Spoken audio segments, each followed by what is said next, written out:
Hi everyone, I am Joy Dury and I am here to discuss about the electron transport chain. You might have already read about two pathways in cellular respiration, that is glycolysis and citric acid cycle, where ATP is generated. But the most of the ATP generated from the aerobic catabolism of glucose is not generated directly from these pathways. Rather, it is derived from a process that begins with moving electrons through a series of electron transporters that undergo redox reactions. So, we are coming to the topic, the electron transport chain.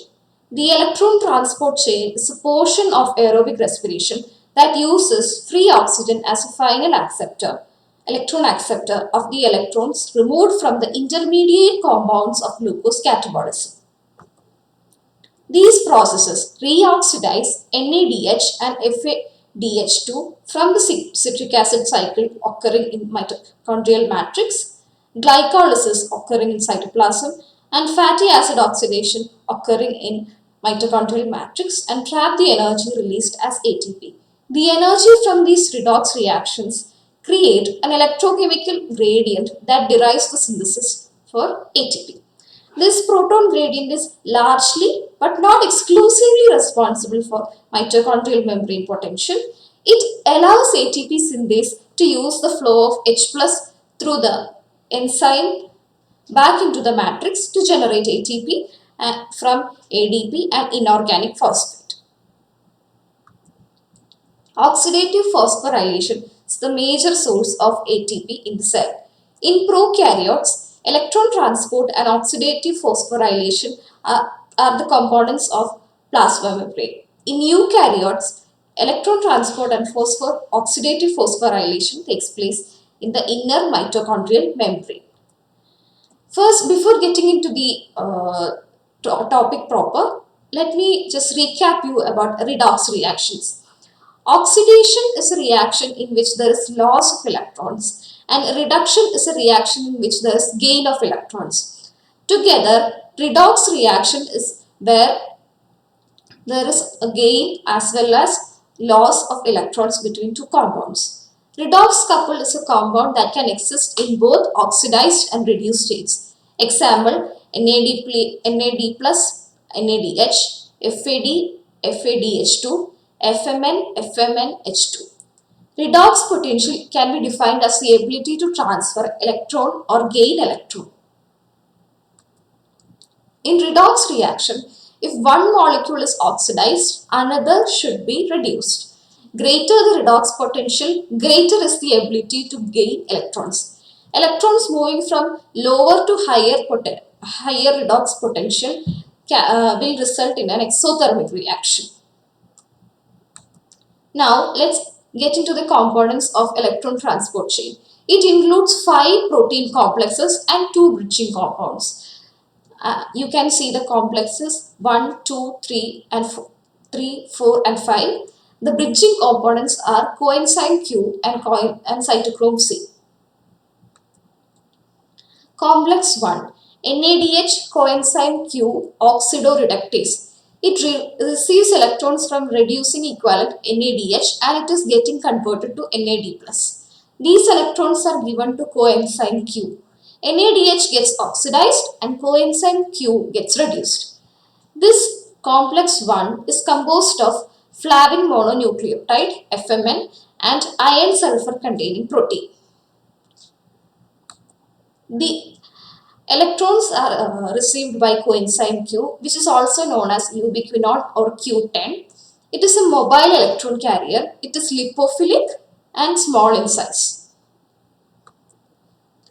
Complex 2, succinate Q oxidoreductase. The enzyme succinate deoxyhydrogenase FADH2 and iron sulfur containing protein form a small complex that delivers electrons directly into the electron transport chain, bypassing the first complex. Succinate gets converted to fumarate. Electrons are given to coenzyme Q. Succinate gets oxidized and coenzyme Q gets reduced. Complex 3, Q cytochrome C oxidoreductase. It receives electrons from coenzyme Q and it gives it to cytochrome C. The third complex is composed of cytochrome B, rescue iron sulfur center, and cytochrome C1. Cytochrome C is the acceptor of electrons from Q. However, Q carries pairs of electrons. Cytochrome C can only accept one at a time. Cytochrome C receives the electrons from complex 4 and it is given complex 3 and it is given to complex 4. Complex 4. Cytochrome C oxidates. It receives electrons from cytochrome C and gives it to oxygen. Oxygen gets reduced to water. The fourth complex is composed of heme AA3, also known as cytochrome AA3, and CuA-CuB center. Complex 4 is considered as the irreversible complex. The cytochromes hold an oxygen molecule very tightly between the iron and copper ions until the oxygen is completely reduced. The reduced oxygen then picks up two hydrogen ions from the surrounding medium to make water. Now to the fifth step, complex 5, ATP synthase complex. It can be defined as the smallest motor in our body. ATP synthase complex contains two subunits, F1 and F0. F0 subunit spans the inner mitochondrial membrane. It is made up of 10 C disc proteins. It is hydrophobic. It is a protein channel that allows electrons to flow back into the matrix. F1 subunit is protruding into the matrix. It contains 9 subunits, 3 alpha, 3 beta, then gamma, delta and epsilon. In beta subunit, ATP is synthesized, hence it is known as the catalytic subunit. Gamma subunit, which is rotatory, actually connects F1 to F0 subunit. Complex 1 pumps out 4 hydrogen ions into the intermembrane space. Complex 3 pumps out 4 again, and complex 3 pumps out 4 hydrogen ions, and complex 4 pumps out 2 hydrogen ions into the intermembrane space. In total, 10 hydrogen ions is pumped when one NADH is entering to electron transport chain. Complex 2 will not pump out any hydrogen ions. There is a protein gradient between intermembrane space and the matrix of the mitochondria. Intermembrane space is positively charged and the membrane is negatively charged because of hydrogen ions being accumulated in the intermembrane space. Here, a proton motive force is generated and H plus ions is pumped through the F0 subunit into the matrix, back into the matrix. Gamma subunits rotates it and it produces a conformational change in beta subunit. This is known as binding change mechanism and it was put forward by Paul Bauer. The beta subunit converts ADP into ATP. And this is a diagram which